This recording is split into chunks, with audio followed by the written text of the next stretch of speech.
Hi guys! Nagandahan naman sila ng mga animals. Kaya lang, pag nakakulong naaawa kami. Siyempre, they are not on their natural habitat. Diba? Pero, okay na yan. At least nakikita ng mga bata sa personal. Hindi ba? Hindi lang sa aklat. Kung kaya hindi lang sa TV nakikita. Dito, actual nang nakikita. Pero yung mga dinosaur, yan guys.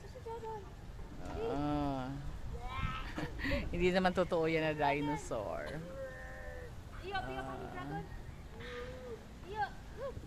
Ayan ang aking apo. So cute.